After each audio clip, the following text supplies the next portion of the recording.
seja bem-vindo ao Ponto de Inflexão, o podcast do Sescap Paraná. Esse é o nosso encontro para debatermos sobre os principais desafios e oportunidades do setor. São situações que impactam a sua vida e a sua empresa. Eu sou Patrícia Schor e vou conduzir o 10º episódio. E um assunto que nós vamos tratar hoje é muito comum no mercado de trabalho. Contratar serviços de pessoas jurídicas se tornou algo muito comum. É mais flexível, reduz custos, simplifica a gestão. Agora, tem uma linha tênue entre a contratação de uma pessoa jurídica de forma legal e uma relação de emprego escondida, disfarçada. Quando essa linha é cruzada, o custo pode ser muito maior do que qualquer economia que a empresa tentou fazer. Para falar sobre esse assunto, nós trouxemos uma especialista, justamente para tratar de uma forma mais simples, sem juridiquês. Eu recebo aqui a doutora Thaís Poliana de Andrade. Ela é advogada, sócia da RPAC Advogados e atua na área de direito empresarial há mais de 25 anos. Ela também é professora universitária, mestre de Direito de Relações Sociais e atualmente é presidente da Comissão de Direito Sindical da OAB Paraná. Doutora Thaís, seja muito bem-vinda ao Ponto de Inflexão. Obrigada, Patrícia. Obrigada pelo convite e pela oportunidade de debatermos esse assunto que está tão na moda e está gerando tanta confusão. Confusão e também alerta para quem é empresário, né? O número de empresas no Brasil continua numa trajetória de crescimento. Eu trago aqui alguns dados. Em março de 2025, nós registramos um número de 64 milhões de CNPJs registrados. Isso é um aumento de 7,7% a mais em relação ao mesmo período do ano anterior. Os números são da edição dos CNPJs do Brasil, da Big Data Corp.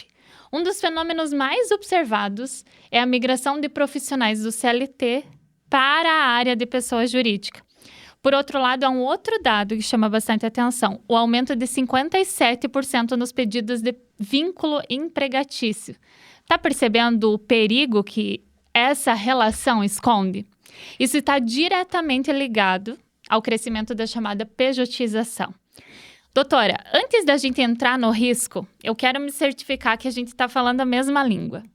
Pejotização e terceirização são a mesma coisa? Porque no dia a dia ali das empresas, muita gente acaba tratando isso como sinônimo, não é mesmo? Patrícia, você sabe que esse ponto de partida ele é fundamental para a gente compreender o que nós estamos falando hoje. E essa confusão não existe só na mídia, na televisão, nas reportagens ou no dia a dia das empresas. Essa confusão ocorre inclusive no judiciário. Nós observamos posicionamentos, inclusive do Supremo Tribunal Federal, misturando esses conceitos de terceirização e pejotização como se fossem a mesma coisa. E do ponto de vista jurídico, técnico, portanto, eles não são. Quando a gente fala em terceirização, a gente fala de um fenômeno mais antigo. A gente fala de uma forma de organização das atividades produtivas da empresa. Toda empresa, todo empresário, quando vai montar o seu negócio, ele vai definir o que ele vai fazer. A gente chama isso do core da empresa, é o coração da empresa. Essa atividade, no meu caso, é a advocacia. A advocacia é o meu core. Mas existem inúmeras outras atividades que fazem parte daquela cadeia como um todo que a gente chama de empresa. Durante décadas, eu não estou falando de anos, eu estou falando de décadas, havia um entendimento de que a empresa, ela poderia sim determinar o que ela mesma iria fazer e o que ela iria delegar para outras empresas realizarem nesta estrutura dela. E quando essas outras empresas realizam, a gente chama esse fenômeno, esse link de terceirização. Por quê? Porque você passa para um terceiro a execução de uma atividade que é da tua empresa. E durante esse longo período que nós conversamos, havia um entendimento muito cristalizado nos tribunais, muito sólido, inclusive constava de uma súmula do TST, que a empresa, quando ia passar essa atividade por terceiro, ela somente poderia passar se essa atividade fosse o que a gente chamava de atividade meio, ou seja, uma atividade acessória. Tinham inúmeros exemplos, eu vou ficar com o meu sempre para a gente trabalhar do que é muito familiar. Então, eu tenho um escritório de advocacia. Quando existia esse posicionamento de que eu posso terceirizar atividades meios, se entendia que a limpeza, a conservação, segurança, TI, Contabilidade, afinal de contas, eu sou um escritório de advocacia, então a contabilidade, assessoria de imprensa e várias outras atividades que integram, que circulam a minha empresa, eu poderia terceirizar para terceiros. Quando veio a reforma trabalhista, lá em 2017, e virou do avesso a CLT, foram mais de 100 artigos alterados, e também ela alterou a lei que trata do trabalho temporário. No mesmo ano, nós tivemos 2 legislações. As 2 ficaram conhecidas como reforma trabalhista, mas na prática são 2 leis diferentes. Uma alterou a CLT, outra alterou a lei do trabalho temporário. E nessas alterações, acabou se colocando de uma forma clara na legislação, pela primeira vez, de forma ampla e restrita, a possibilidade da empresa terceirizar tudo. Portanto, a empresa decide o que ela vai fazer por conta própria e o que ela vai passar com o terceiro. Thaís, mas o que isso tem a ver com pejotização? É que é aí que surge esse fenômeno que hoje nós estamos vivendo com mais força. Porque quando a legislação foi alterada e foi discutido no Supremo Tribunal Federal se era constitucional ou não era constitucional essa alteração, o Supremo disse que é lícita a terceirização de qualquer atividade, fim ou meio. Só que ele não falou só isso. Ele falou mais. Ele disse que era lícita também qualquer forma de organização das relações do trabalho e empresariais, de modo que a empresa teria, na visão do Supremo, nesses julgamentos, teria liberdade para definir quem vai prestar o serviço, a forma que vai prestar o serviço e como que isso vai se estruturar na cadeia produtiva. Então, foi a partir desse momento que se começou a discutir, mas espera. Se a empresa pode repassar para terceiro, será que esse terceiro precisa ser uma grande empresa com vários empregados, uma empresa de prestação de serviço, como se tinha naquele modelo clássico e era o usual? Ou será que eu posso delegar essa atividade para uma empresa individual, para um empresário? Para os MEIs? Para os MEIs, né? Onde você tem uma pessoa prestando serviço, mas ele presta esse serviço revestido através de uma pessoa jurídica dele. Então, foi esse segundo fenômeno que é derivado da terceirização, porque a terceirização é pela qual eu delego a atividade para você, que ganhou força, um fenômeno que já existia. Trabalhar através de uma pessoa jurídica, através do PJ, isso não é absolutamente novo. Isso já existia, mas existia de uma forma muito mais cercada de risco, de uma forma muito mais incipiente. Às vezes a gente identificava, até no meio jornalístico, se a gente vai lembrar que alguns anos atrás estourou, que alguns âncoras de grandes mídias trabalhavam com pessoa jurídica, e a Receita Federal veio discutir. Então isso já existia, mas existia de uma forma menor. E a partir desses julgamentos do Supremo Tribunal Federal, isso ganhou um fôlego, a ponto de se confundir. Quando hoje você fala, a empresa pode terceirizar tudo. Muita gente lê, a empresa pode pejotizar tudo. Lembrando que pejotização é um neologismo, é uma palavra que nem existe, é uma palavra que foi inventada. Sim. Foi transformada, né, a figura de PJ, de pessoa jurídica, num fenômeno que é típico, né? A gente fala que às vezes o direito é muito formal, mas às vezes ele também dialoga com a sociedade de uma forma um pouco mais até leve e descontraída. E esse é o termo, né? Que caiu, né, no coloquial e foi adotado. E hoje a gente encontra nos processos, nos julgados, nas palestras, nas salas de aula, o termo pejotização. Então, para responder, eles não são a mesma coisa, né? Terceirização é uma forma em que a empresa organiza as suas atividades produtivas, que pode ser delegando para esse terceiro. E a pejotização é um fenômeno onde a prestação de serviço ocorre por uma pessoa jurídica. Separados, mas na prática virou quase um bolinho de minhoca, sabe? Trabalhando juntos e com um movimento assim de simbiose mesmo. Muito esclarecedor. E na prática, para quem está fora do direito, isso se tornou muito comum. E parece que é muito legal e parece que isso é muito prático mesmo. Isso é muito mais acessível. Mas esconde alguns riscos. Onde é que esse tipo de relação pode se tornar um problema, doutora? Então, aí é o papel que entra o advogado que fala, muita calma nessa hora.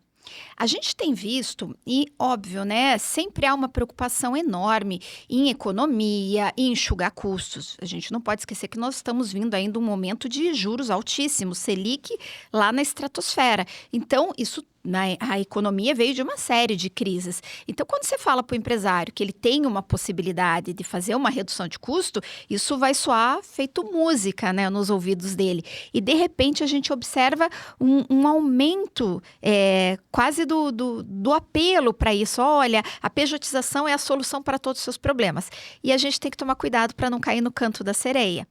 Porque não tem almoço grátis, Patrícia. Se você está propondo uma solução milagrosa, pode ter certeza que um risco existe imbuído. Então, eu acho que é bem importante a gente definir o que é uma terceirização correta, lícita e que vai te trazer agilidade na condução da tua empresa, vai permitir que você foque naquilo que você tem interesse e o que vai configurar uma pejotização perigosa em que você tá, eu brinco assim em sala de aula com os alunos, que é o empregado sabor PJ.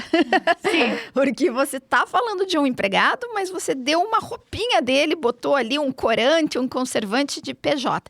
Então, a gente tem que tomar cuidado para separar. Então, são vários os riscos e você tem razão em alertar para esse ponto.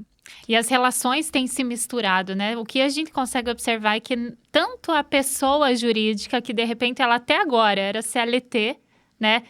Ela também não sabe qual é o tipo de limite que se coloca na empresa. Então, acaba se confundindo essas relações. Quando vocês falam, principalmente a senhora que trabalha muito nessa área de direito do trabalho, quando se fala para o gestor e para o empresário, como que eles costumam ainda entender isso? Eles estão atentos ou eles ainda subestimam esses riscos? Eu gosto muito de uma expressão que fala assim, olha, gato escaldado tem medo de água fria, né? Por que isso? Porque a gente observa que aquele empresário que viu na televisão, viu nas redes sociais, eu vou adotar esse modelo PJ de uma forma irrestrita, sem um estudo, sem um planejamento, sem uma orientação, ele fica muito exposto a ações trabalhistas, fiscalização de Ministério do Trabalho, porque tudo isso continua existindo, é importante a gente falar. Sim. E de repente vem uma ação, vem uma discussão judicial, vem uma autuação administrativa e ele fala, puxa, mas ninguém me alertou. Então, parabéns para o Sescap de trazer essa temática e permitir que a gente ganhe um palco para falar com um pouco mais de calma. E o fenômeno aqui, ele é complexo, Patrícia, porque a gente, se for observar, eu nem vou falar assim, não, porque no meu tempo, não, vamos ser bem recente, da pandemia para cá. O que a gente observa? Se tornou muito caro para as pessoas, para a sociedade, a tal da liberdade. Sim.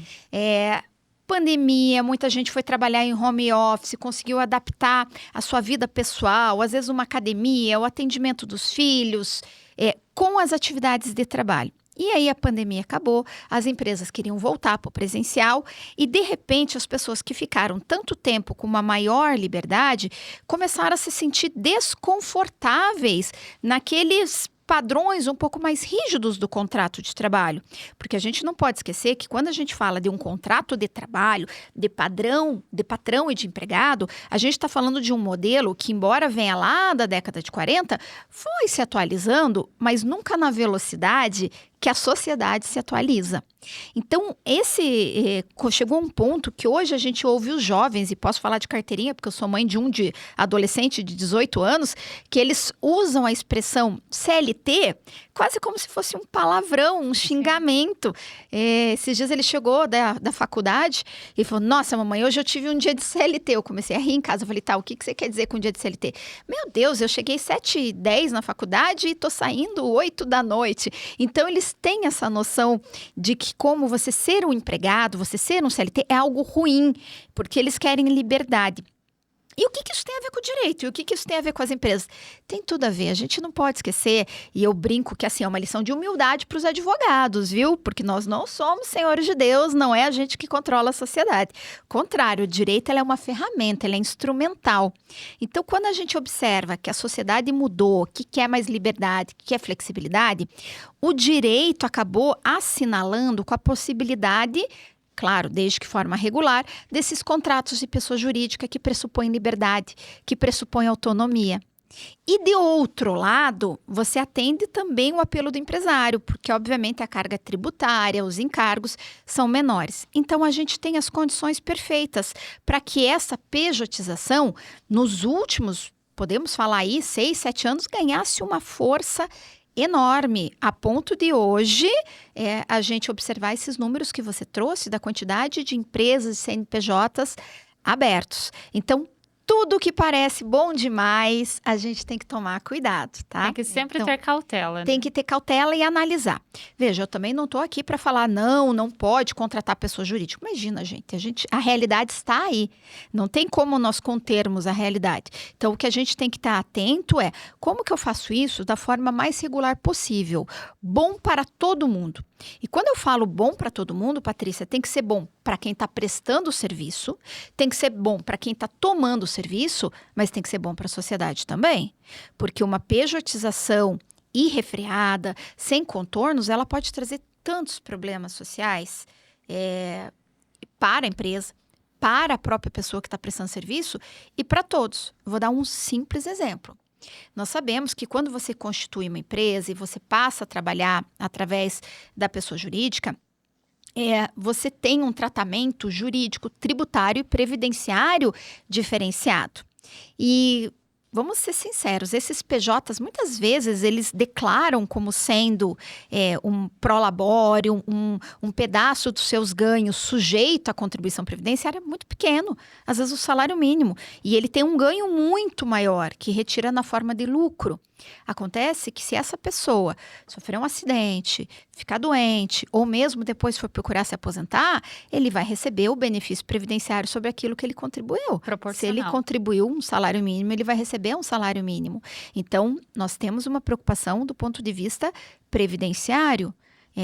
E se nós temos pessoas que hoje recebem benefícios previdenciários até o teto, né, que é um valor muito maior, e de repente você só está arrecadando uma parcela grande sobre o salário mínimo, eu não sou contadora, não sei fazer conta, mas eu tenho certeza que essa conta não fecha. Então, esse é um ponto que a gente tem que olhar com calma também. E eu acho que essa é uma análise que também não é financeira, não é interesse aqui, mas eu acho que vale esse alerta, né? Porque muitas vezes a pessoa está lá trabalhando como CLT, ela recebe essa proposta porque para a empresa parece mais interessante ser pejotizada. Até no cálculo financeiro, muitas vezes ele parece muito mais interessante, mas eu acho que o brasileiro tem também uma questão, um ponto que é de ser observado, a questão da educação financeira, né? Às vezes ele não está preparado para todos esses encargos financeiros e responsabilidades jurídicas que vêm por aí, como um PJ, né? Patrícia, você tocou num ponto bem importante. E isso demonstra que quando a gente fala de pejotização, é um fenômeno que não é puramente jurídico, não é puramente econômico, não é puramente contábil, e ele e muito também cultural, seja por esse desejo de liberdade que a gente observa principalmente nos mais jovens, seja pela questão econômica atual de precisar enxugar e que as margens estão apertadas, os juros altos, mas seja também até por um caráter cultural imediatista. A gente pensa no hoje. Puxa, eu sou CLT, pago contribuição previdenciária, que já morde, imposto de renda já morde, então na hora que sobra um valor, desconta o vale transporte e sobra um valor menor. E aí quando olha para a oportunidade de trabalhar no modelo de pessoa jurídica, que o valor que ele vai colocar no bolso líquido costuma ser maior, ou em alguns casos até significativamente maior, vai pensar naquele momento e acaba não tendo esse planejamento a longo prazo. Então as questões são complexas mesmo, mas eu nem iria tão longe. Eu gosto de focar nos problemas trabalhistas mesmo, jurídicos, que parece que as pessoas estão esquecendo de avaliar. Então, por exemplo, se você pega um trabalhador que é teu CLT e você transforma ele numa pessoa jurídica, de imediato você já cometeu uma nulidade. Esse contrato já não vale. Por que ele não vale? Porque quando veio as legislações lá de 2017, a reforma trabalhista como um todo, e permitiu essa terceirização, ela trouxe uma cláusula de barreira que a gente chama de quarentena. Então, já sabendo que aquilo era atrativo e para não correr uma fuga do contrato de trabalho para esses contratos de prestação de serviço, a legislação falou o seguinte: quem trabalha como CLT não pode ser sócio e nem empregado de uma terceirizada pelo período de 18 meses. Ou seja, você não tem como transformar um CLT num PJ no dia seguinte. Existe esse período, que é um período longo, nós estamos falando de 18 meses, 1 ano e meio. E o que a gente observa de caso concreto, que já vem um empresário para a gente com um problema já instalado, de que demitiu o trabalhador num dia ou fez ele pedir demissão e uma semana depois estava lá com a pessoa jurídica constituída e emitindo nota fiscal. Então, a quarentena, o não respeito à quarentena, ele é um ponto de sinalização que aparece problema trabalhista. Ótimo. E falando nisso, a gente também tem um dado que mostra que o número de processos trabalhistas que pedem o reconhecimento de vínculo empregatício quase triplicou em 4 anos. O que está por trás desse crescimento e existe algum setor que mais tem registrado esse tipo de situação ou ele é generalizado? Os dados das ações trabalhistas na justiça, né, aqui no Brasil, eles são uma fonte inesgotável de pesquisa. Para aqueles que gostam de dados ou de pesquisas jurídicas ou acadêmicas ou até mesmo econômicas, você pode extrair muitas informações a partir disso. Primeiro, porque a gente tem uma litigiosidade que não é comum em nenhum outro país do mundo. Mas também a gente tem que levar em consideração que nós somos um país enorme. Então, claro que os nossos números sempre vão ser mais destacados. Mas se a gente for focar hoje, fazer esse recorte específico das situações que pedem vínculo e esse boom que você relatou nos dados, o que a gente pode começar a pensar? Bom, muitas vezes essas ações não têm formalização nenhuma, porque as pessoas confundem flexibilização, terceirização com esculhambação. Ou seja, não precisa formalizar nada, não precisa ter contrato. Então, a gente tem um nível de informalidade muito grande no Brasil, enorme, dados assustadores. E claro, quando esse trabalhador, essa trabalhadora presta um serviço de uma forma totalmente informal, sem nenhum contrato, nada que ligue essas duas pessoas, e depois, quando essa prestação de serviço não vai bem, ela vai buscar a Justiça do Trabalho, porque ela ficou ali sem um seguro-desemprego, sem a FGTS, pode, né, se precisar de um benefício previdenciário, ela não estava sob o regime da Previdência, e isso acaba desaguando no judiciário trabalhista. Esse é um fenômeno que a gente observa a informalidade muito grande. Mas também a gente observou um crescimento das discussões daqueles processos que envolvem a própria discussão do PJ. Então, havia uma prestação de serviço através de uma pessoa jurídica, estava tudo bem na vigência do contrato, mas é como casamento. Na vigência está tudo bem, no divórcio é meus bens, né? E a gente também observa um aumento muito grande no número de processos que discutem esse contrato de prestação de serviço, dizendo, olha, embora o papel dissesse que eu era um PJ, na prática eu agia como se fosse um empregado. E como eu falei, os dispositivos de lei que definem o que é empregado, o que é empregador, os dispositivos de lei que permitem o judiciário reconhecer nulidade em caso de fraude, eles continuam aí. Então, a gente tem que estar atentos. Claro que hoje a gente tem um cenário um pouco mais complexo nessas ações, porque o Supremo determinou suspensão delas, mas a gente continua existindo essas ações e essas ações num fenômeno crescente. Então, sim, a empresa tem que estar atenta. E sabe o que é o curioso? Você perguntou sobre os segmentos econômicos. A pejotização caiu no gosto, porque a gente observa, claro, indústria ainda tem uma postura um pouco mais conservadora, é típica da indústria. Quando eles terceirizam, costumam terceirizar para empresas mesmo, já constituídas, mas prestação de serviço, comércio e outros segmentos, a gente tem observado assim um número maior dessas pejotizações e, por consequência, acaba repercutindo também no número de ações trabalhistas. Vamos resgatar aqui, doutora, os critérios clássicos da CLT para caracterizar uma relação de trabalho, de emprego, né? São os 4. Pessoalidade, que é sempre aquela pessoa específica que presta o serviço. Subordinação, que a empresa dá as ordens, define horários, controla como o trabalho é feito. Não eventualidade, que é o trabalho é habitual e não pontual. E onerosidade, que é a remuneração. Quando uma contratação PJ apresenta esses 4 critérios, há um risco muito grande de ser caracterizado vínculo empregatício, não é mesmo? Como fica o alerta ou existem alguns acordos que possibilitam esses tipos de critérios dentro da figura da pessoa jurídica? A legislação, eu digo que ela chega a ser ingênua, porque ela trata desses critérios, standards, objetivos, como se fosse assim, um carimbo, né? Ponho ou não ponho. Só que a gente sabe que a realidade concreta ela é sempre mais complexa e as linhas são absolutamente acinzentadas da gente identificar quais desses elementos. Alguns são básicos e são mais fáceis da gente identificar, mas por si só não classificam como PJ ou como vínculo de emprego. Por exemplo, a questão da pessoalidade. Ah, mas quando você contrata uma pessoa jurídica, você não está contratando aquela pessoa específica. É verdade, mas a gente sabe que existem alguns setores específicos, algumas atividades específicas, que existe a pessoalidade mesmo numa prestação de serviço autônoma absolutamente irregular.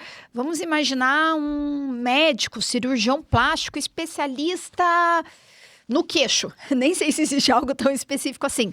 Mas vamos imaginar que você está contratando aquele profissional específico. Não pode ser outro. Tem que ser ele tem que prestar esse serviço. Ou você está contratando um advogado específico e não um escritório de advocacia, um advogado específico que tem uma especialidade única. Ou um contador que tem uma especialidade única. Então, pode acontecer de, mesmo numa prestação de serviço autônoma, com liberdade, regida pela legislação civil e não pela legislação trabalhista, você pode ter pessoalidade. Então, a pessoalidade por si só, ela é sempre presente no contrato de trabalho e não necessariamente presente num contrato de pessoa jurídica. Eu diria até o contrário. O normal num contrato de prestação de serviço é que ela não exista. Porque quando você contrata uma empresa, você imagina que tanto faz quem vai prestar o serviço dentro daquela empresa. Porque você não contratou a pessoa, você contratou a empresa. Mas também não quer dizer, na vida real, que você não possa ter um contrato legal, lícito, regular de PJ e que haja pessoalidade. Estou contando isso para a gente observar que não é simples mesmo. Esses critérios, eles não podem ser pensados no abstrato. Agora, a onerosidade, ela existe nos dois elementos, né? Que é mediante pagamento, salvo se for um serviço voluntário. Mas se não for um serviço voluntário, tanto quem está sujeito a um contrato de trabalho, quanto quem tem um contrato de prestação de serviço, os dois vão ser remunerados. Então, é o elemento que a gente identifica nas duas formas. A habitualidade, ela é sempre presente no contrato de trabalho. Então, o contrato de trabalho é habitual. O que é habitual? É aquilo que se repete. O habitual não quer dizer todo dia, viu, Patrícia? Porque eu já vi muito empresário confundir, falando, não, mas a pessoa vinha 3 vezes por semana, então não é empregado. 3 vezes por semana, toda semana, demonstra habitualidade. Por exemplo, sou professora universitária, durante muito tempo fui CLT. Então, eu dava aula 1 dia por semana, 2 dias por semana, em alguns semestres, 3 dias por semana. Toda semana. Eu era CLT, eu era uma empregada, embora não trabalhasse todos os dias. Agora, na pessoa jurídica, o usual, como você está falando ali de uma terceirização, de um serviço que vai ser prestado, o usual é que ele não seja tão habitual assim, porque ele usa. Estou dizendo que não estou falando que não pode, estou dizendo que o usual é que seja um serviço mais especializado, mais pontual. Mas na prática, a gente também pode ter esse trabalho autônomo através de pessoa jurídica de forma permanente. E isso, por si só, não desnatura. Vamos usar como exemplo o escritório de advocacia. Então, a empresa pode ter um escritório de advocacia que trabalha há anos para ela, todo mês presta serviço, todo mês recebe sua nota fiscal. Pode ser que, dependendo da situação, inclusive a prestação de serviço seja diária, dependendo da intensidade. Tem cliente que me demanda todo santo dia, é bom dia para o marido, bom dia para o cliente. Então, existe habitualidade, pode existir habitualidade também numa relação de PJ. Então, olha por que a gente tem que tomar cuidado. Mas o elemento que distingue mesmo e que separa o joio do trigo é essa tal de subordinação, que, se já é complexa do ponto de vista acadêmico, você pode fazer mestrado, doutorado, pós-doutorado, e você vai descobrir que existem inúmeras facetas para compreender o que seria esse fenômeno subordinação. Na vida real, então, é infinitamente mais complexo. É o que eu brinco com os alunos, que na prática a teoria é outra. O que a gente pensa em subordinação clássica? Aquilo que é o famoso evidência de que é um contrato de trabalho. Cumprir ordem, cumprir horário de trabalho, ficar sujeito ao poder punitivo, então poder ser repreendido, advertido, suspenso. Quando você está diante de uma prestação de serviço que se dá desta forma, guiada, subordinada, mediante dependência desse outrem, você está falando de uma relação de emprego. Não importa o uniforme que você tenha colocado nele, não importa o rótulo, porque o contrato de trabalho é o princípio da primazia da realidade sobre a forma, não importa o nome que você dê. Por outro lado, quando você fala de pejotização, de terceirização, ou seja, você está contratando uma pessoa jurídica, qual que é a base desse contrato? A liberdade. O que o empresário tem que ter na mente sempre é esse. Quando você contrata, eu vou usar a expressão PJ, embora ela não seja uma expressão técnica do ponto de vista jurídico, mas não é. Aqui a gente não quer juridiquês, né? A gente quer se comunicar, então vou usar a expressão PJ. Quando você contrata um PJ, você tem que lembrar que o elemento mais importante desse contrato é a liberdade. Liberdade para quê? Liberdade para atuar, definir, fixar, porque esta pessoa, esta empresa é o especialista. Agora, isso não quer dizer que o PJ não tem compromissos contratuais. Então, vou continuar usando a advocacia como exemplo.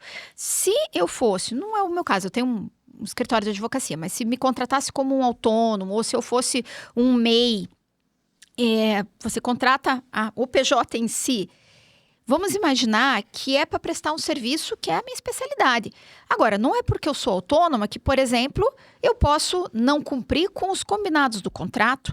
Se você me contrata e eu tenho que te entregar um determinado parecer, uma determinada defesa, uma determinada tese no dia X até o horário X, eu tenho que cumprir o meu contrato. Ah, mas então você não é livre. Eu tenho, a minha liberdade, ela se exerce dentro dos limites do contrato. Dentro dos acordos. Dentro dos os combinados, é o famoso combinado não é caro. Então, você pode exigir o cumprimento do contrato, o que é diferente da subordinação, que é muito mais ampla e profunda do empregado CLT. E não é fácil, viu, para o empresário, para o gestor, para o RH. Por quê? Porque a gente vem de décadas de um modelo de CLT, de um modelo de empregado. A gente está aprendendo agora. Me lembra aquele pagode lá do que eu vou fazer com essa tal liberdade, né?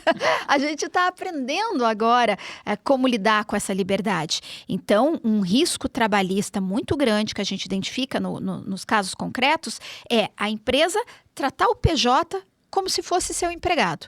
E ela adota a mesma lógica, o mesmo modo, o mesmo diálogo. Então eu dou cesta básica para os meus CLTs, eu dou para os meus PJs. Eu dou férias para o meu CLT, eu dou férias para os meus PJs. Faço a festa da firma, tudo junto. Uso o mesmo uniforme, crachá, mesmo e-mail. Ou seja, você não consegue distinguir que são duas relações jurídicas distintas. E se elas são diferentes, eu tenho que respeitar as individualidades. Sob pena de estar aí nessas estatísticas que você bem relatou e ter um problema trabalhista, que não são baratos, hein? Porque não é só a verba trabalhista que você deixou de pagar, você deixou de recolher contribuição previdenciária, e aí os contadores vão saber fazer o cálculo melhor, que são altíssimos, juros, multas e todas as penalidades que incidem também. E às vezes essa economia que parece mais fácil de fazer no começo, ela se torna muito mais cara por causa da falta de proteção, né? Então tem que se blindar com contratos sérios, com acordos bem definidos. E eu gostaria de saber, você já falou alguns pontos aqui, mas existe algum comportamento que parece inofensivo, mas que na prática é um grande risco para causas trabalhistas? Tem sim, olha, eu acho que assim, a origem desses comportamentos é sempre essa mentalidade de achar que o PJ é seu empregado, né? Então, acho que esse é o primeiro cuidado. Mas vou dar exemplos simples. Símbolos que externalizam que ele não tem diferença com relação aos teus empregados. Então, às vezes, o uniforme. Quantas vezes a gente não vê o PJ usando o uniforme, o crachá, o e-mail, estando ali envolvido nas comunicações, ou nas repreensões, ou nas metas idênticas aos CLTs. Então, você não pode misturar pessoas que têm regimes jurídicos distintos como se fosse uma coisa só. Então, quando vem o processo trabalhista, é bem comum vir essas alegações. Tanto eu era empregado que eu fui na festa da firma. Aí você fala assim, então o empresário não pode contratar o prestador de serviço. Aí se você não convida para a festa da firma, ele vai alegar que é assédio. Então, veja, as coisas não são simples. A gente tem que analisar o caso concreto para você conseguir discernir. Então, é uma festa de fim de ano, é só para os empregados? É só para os empregados. Não, é para todos os parceiros que prestam serviço? Então, é para todos os PJs. Não só esse PJ que está quase ali, né, sabor empregado, mas também para os parceiros que são outras pessoas jurídicas. Então, tem que ter uma congruência, tem que ter uma lógica entre o comportamento na prática e aquilo que foi colocado no papel, no contrato. Doutora, quais dicas ficam para as empresas que, primeiro, as que já têm esse regime, como que elas podem se legalizar de uma forma mais segura? E para quem quer contratar pessoas jurídicas nesse formato, o que tem que ficar de alerta? Perfeito, Patrícia. Veja, eu não quero que ninguém saia por aí desesperado. Meu Deus, fiz tudo errado. Calma. Até porque hoje, como a gente falou, a contratação por PJ, ela tem uma validade jurídica, inclusive tem sido reiterada pelo Supremo Tribunal Federal quando as coisas são certas. Então, vamos cuidar de fazer o certo? Então, primeiro ponto, não vou dizer um checklist, porque isso não existe produto de prateleira, mas algumas dicas que, de bem ou mal, acho que vão servir para a maior parte das empresas. Dá uma olhada no rol dos teus prestadores de serviço, dos teus PJs, se algum deles era CLT antes. E se era CLT, veja se você respeitou o período da quarentena, que é uma imposição da lei. Esse período da quarentena, ele só não vale se for um aposentado. Se for um empregado que era CLT, se aposentou, para ele não se aplica os 18 meses, mas para todos os outros se aplica. Então, acho que o ponto de partida de analisar o tamanho do risco, ou se eu fiz certo ou se eu fiz errado, veja se algum deles era CLT antes de se tornar pessoa jurídica. Se a resposta é sim, peraí, deixa eu ver se eu respeitei o prazo de 18 meses, tá? Então, se você respeitou, você tem um indicativo de que há um início de legalidade na sua contratação de pessoa jurídica. Se você não respeitou, você já sabe que, embora você tenha esse contrato, se algum dia vier fiscalização, Ministério do Trabalho, ou vier ação trabalhista, você tem um problema concreto, porque o teu contrato é nulo, porque ele não atendeu um requisito da legislação. Outro elemento bem importante, observe se você tem o contrato escrito com um objeto bem delimitado. E esse objeto da prestação de serviço tem que ser compatível com aquele objeto social da empresa que você está contratando. O que a gente pega de empresa que tem um CNAE, que tem uma atividade econômica, prestando um serviço totalmente dissociado, e às vezes até por questões tributárias de enquadramento no Simples ou coisas assim, esse também já é um indicativo de que tem irregularidade nesse contrato, porque você não pode ter uma atividade econômica na tua pessoa jurídica e você estar prestando um serviço absolutamente fora do âmbito. Então, esse também é um elemento que pode ser um indicador de irregularidade. E, por fim, o mais importante, observe se você está tratando esse PJ como um PJ, como um profissional autônomo, como um empresário, ou se você está tratando ele como um empregado travestido de PJ.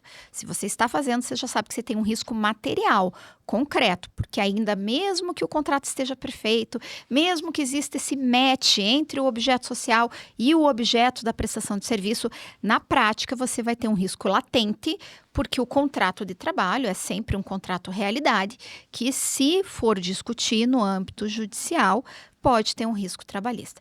Como eu disse, hoje esse discutir no âmbito judicial não está tão simples assim, porque nós estamos num momento em que o Supremo Tribunal Federal ainda não julgou. Existe um tema, que é o tema 1389.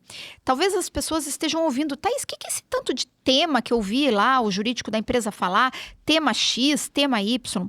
Hoje a gente tem vivido um movimento interessante no judiciário trabalhista. Lembra que a gente falou dos milhões e milhões e milhões de processos, de uma hiperlitigiosidade? Nos últimos anos, o judiciário ele tem padronizado entendimentos, que a gente chama isso de técnica dos precedentes.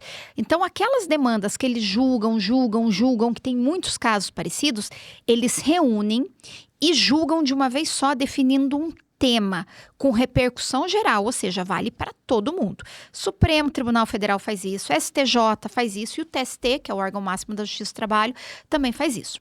Sobre essa questão da pejotização, da terceirização, a palavra final vai ser do Supremo Tribunal Federal. E ele já tem um tema que ele está julgando, que é o tema 1389, que discute se é lícita essa contratação de pejotização, se não for lícita, a quem cabe o ônus de comprovar a fraude. E o terceiro elemento, e talvez que seja o mais importante, a quem cabe julgar esses processos de fraude. Porque antes o entendimento é que esses contratos eram discutidos na Justiça do Trabalho. Então, a Justiça do Trabalho ia dizer se esse contrato era válido, se não era válido, se tinha uma relação de emprego ou não tinha uma relação de emprego.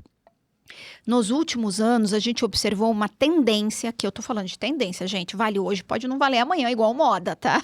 Sim. A gente observa uma tendência do Supremo Tribunal Federal ao entender que essas outras formas de prestação de serviço e de relações que não sejam asselitista, que não seja patrão-empregado, isso seria de competência da justiça comum. Já foi assim quando eles julgaram a ação que envolvia o TAC, o transportador autônomo de cargas, que disse que aquele motorista autônomo que presta serviço para a transportadora ou para o cliente, essa competência para julgar é da justiça comum. A gente viu isso no caso da representação comercial. Então, há indicativos do Supremo de que eles têm jogado isso para a justiça comum, para a justiça estadual. É claro que a gente só vai saber isso quando o Supremo terminar o julgamento desse tema, que hoje ele ainda está acontecendo. Mas se o entendimento for que a competência vai ser da justiça comum, isso muda toda a nossa lógica de trabalho e muda inclusive muito do que eu conversei aqui. Porque quando a gente fala de um risco trabalhista sendo analisado pela Justiça do Trabalho, a gente está falando de uma estrutura de judiciário muito entendida de contrato de trabalho, desses 4 elementos que você bem sinalizou, e de distinguir se aquilo é ou não é um contrato fraudulento. Se isso vier deslocado para a justiça comum, se imagina que a lógica vai ser muito mais formalista e contratual, porque esta é a lógica do juiz do civil que está acostumado a discutir contratos nulos, que vale, não vale, cláusulas contratuais, mas muito mais numa lógica civil do que numa lógica trabalhista. Então, se o Supremo disser que pode ser que o contrato seja nulo, pode ser que o PJ tenha direito a vínculo, mas primeiro ele vai ter que entrar na justiça comum, no civil, para discutir, a gente tem certeza que vai existir há uma tendência de que haja uma validação muito maior nesses contratos de PJ, porque talvez o juiz do civil não vá se imiscuir tão profundamente na questão de subordinação, por ter falta de estrutura mesmo. O judiciário não é talhado, né, a justiça comum, para identificar esses elementos tanto quanto a justiça do trabalho. Ou seja, tem muito pano para manga ainda, viu, Patrícia, sobre esse assunto. É um assunto complexo, né, doutora? É um assunto complexo e que exige justamente essa clareza nas interpretações, acordos bem feitos na hora de contratar, né? Muito obrigada pela tua presença aqui no Ponto de Inflexão. Com certeza desmistificou muito desse tema que ainda é complexo, mas que tem colocado em risco tantos empresários, né? Obrigada pela participação. Eu que agradeço, Patrícia. E boa sorte e boas decisões para todos os empresários que estão nos ouvindo. É isso, contratar bem deixou de ser uma tarefa prática para ser uma decisão estratégica. Se você é empresário ou conhece algum empresário, encaminha esse episódio porque ele precisa estar alerta dos riscos que ele corre. Riscos e também oportunidades. Obrigada pela sua companhia nesse episódio e nos vemos no próximo Ponto de Inflexão.